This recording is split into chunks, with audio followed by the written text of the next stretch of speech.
All of these beings, these advanced beings that are really helping us and have, like Enki in the past, who really took a liking to humans, they come and go.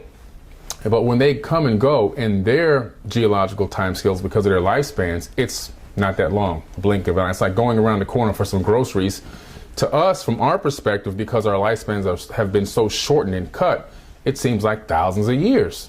But to them, it's just like, I'll be back, and 4,000 or 5,000 years will go by and they'll be back. They go do whatever they do and they go away and they come back. Good example, in the Bible, you have the Tower of Babel incident, when Yahweh returns and sees that the humans are building this tower. Well, Yahweh had gone away for a while. And if you go into the Sumerian tablets, you discover the same exact story. The Bible copied it from the Sumerian tablets.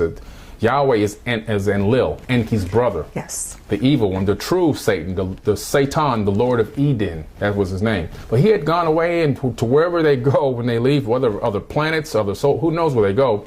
But when he came back, this tower was being built. So obviously he's not omnipresent, because he would have known it was being built if he was a real creator of the universe. It shocked him, and he realized that humans had the capability to not only catch up to the Anunnaki, but maybe even surpass them. And that's when he knocked down the tower, then took the people who were working in unison together as one, separated them, split up their languages, and put them all over the world, spread them out.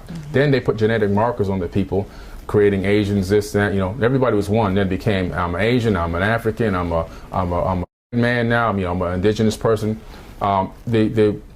There's a 2% variance between an African American, a Caucasian, an Asian person. This 2% variance can't just happen by pure evolution, not in this small time frame. It would take many more millions of years to get these variances. I'm not dark, you're not dark, because the sun was shining on our ancestors in Africa.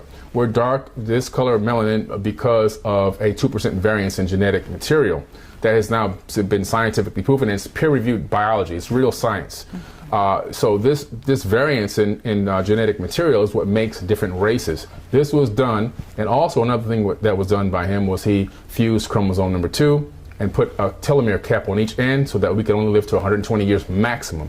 And Harvard scientists just discovered that that's a fact. A human being can only live to about 120 years under the most pristine conditions. And they've now learned how to stop that shortening of telomeres and extend the life of mice like 3 times longer, which means they can do it in humans as well. But they go away and they come back. So Thoth will go away at some particular time on maybe other missions on other planets, or maybe even other dimensions, who knows, and then return at a later time. But he talks about our cycles, and he's waiting for us to grow up.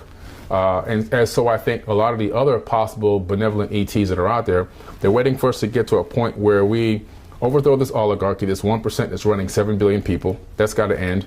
For us to come out of our stupor and realize that we've got to come together as one for a common goal, overthrow the current capitalistic society that we're living up under, and put together a new system and work towards moving into that golden age again. And I think that's when we're going to see a lot more interactivity from people from other places, which I would like to just call our cousins, our star brothers. They're all related to us. Humanoids basically dominate the entire universe. Yeah, beautifully said. By Compendium of the Emerald Tablets by Billy Carson.